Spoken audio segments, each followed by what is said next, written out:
আমরা জীবনের প্রথমবার আমাদের কলেজ ভবনে এসেছি। আসিফ ভাই কিছু বলেন ভাই। ভাই আমি যা বলবো এগুলাই ভুলে যাই, তাই আমি কিছু বলবো না। আসলে অনেকে অনেক সেলিব্রিটি কিছু বললে ভাইরাল হয়ে যায় না, আর আমরা কিছু বলতে চাই না। আমি ভাই তুমি বলো, আমি শুনি শুনি একটু বাইরে নিয়ে কিছু বলে যাবো।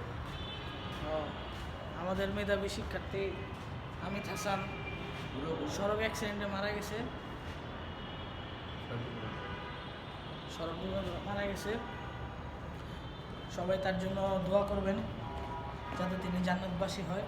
আমি আসলে এটা খুব দুঃখজনক বিষয় আমাদের দেশে এখনো, যে এখনো সড়ক ব্যবস্থা এখনো ভালো হয়নি। তুমি গাড়ি চালাতেছো, যদি আমি সড়কে চলাফেরা করি, আপাতত স্কুলের সিঁড়িতে চলাফেরা করতেছি, সরি কলেজের সিঁড়িতে। ডিপার্টমেন্ট অফ মার্কেটিং মার্কেটিং করবে না ম্যানেজমেন্ট মিয়া? মার্কেটিং একটা ম্যানেজমেন্ট আছে। এইগুলো না।